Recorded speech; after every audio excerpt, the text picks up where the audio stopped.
નમસ્કાર મિત્રો, આજે આપણે જાણીશું એવા મહાન લોકદેવતા વિશે જેમણે પોતાના જીવનથી માનવતા, સમાનતા અને ભક્તિનો અનોખો સંદેશ આપ્યો. એવા દેવ છે રણુજાના રામાપીર, જેમને હિન્દુ અને મુસ્લિમ બંને ધર્મના લોકો અખંડ શ્રદ્ધાથી પૂજે છે. તેમની કથા માત્ર ચમત્કારોની નથી, પણ સમાજમાં સમાનતા અને પ્રેમ ફેલાવવાની એક મહાન યાત્રા છે. રામાપીરનો જન્મ રાજસ્થાનના રણુજા ગામમાં થયો હતો. તેમના પિતા અજયપાલ તનવાર એક રાજા હતા અને માતા મેણાદેવી ખૂબ ધાર્મિક હતી. કહેવાય છે કે તેમના જન્મ પહેલા માતાએ ભગવાન કૃષ્ણના દર્શન કર્યા હતા અને આશીર્વાદ મળ્યો કે એક દિવ્ય સંતનો જન્મ થશે. જન્મથી જ રામાપીર અનોખા હતા. તેમના ચહેરા પર તેજ અને આંખોમાં કરુણા દેખાતી હતી. ગામના લોકો સમજી ગયા કે આ કોઈ સામાન્ય બાળક નથી. નાનપણથી જ રામાપીરે ચમત્કારો બતાવવાનું શરૂ કર્યું. એક દિવસ એક ગરીબ બાળક ભૂખ્યો હતો. રામાપીરે માત્ર સ્પર્શથી જ ખોરાક ઊભો કરી દીધો. તેઓ ગરીબો સાથે બેસીને ભોજન કરતા. જે સમયમાં જાતિવાદ ખૂબ જ હતો, એ સમયમાં આ એક મોટો સંદેશ હતો.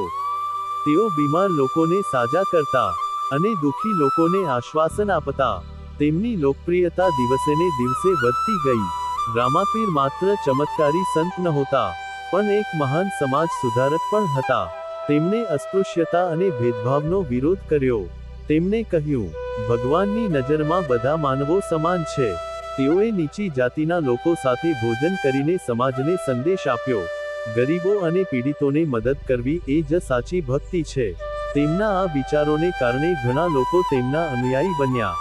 રામાપીરની ખ્યાતિ દૂર દૂર સુધી ફેલાઈ. મક્કાથી 5 પીરોએ તેમની પરીક્ષા લેવા માટે આવવાનું નક્કી કર્યું. તેઓએ વિચાર્યું કે જો રામાપીર સાચા સંત હશે તો તેઓ ચમત્કાર બતાવશે.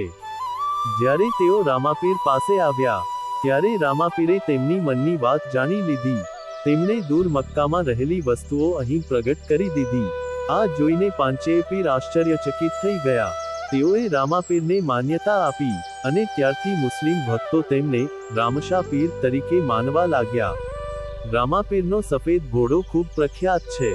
કહેવામાં આવે છે કે તેઓ આ ઘોડા પર બેસીને એક પળમાં દૂર દૂર સુધી પહોંચી જતા. જ્યાં પણ કોઈ ભક્ત મુશ્કેલીમાં હોય, ત્યાં રામાપીર તરત જ પહોંચતા.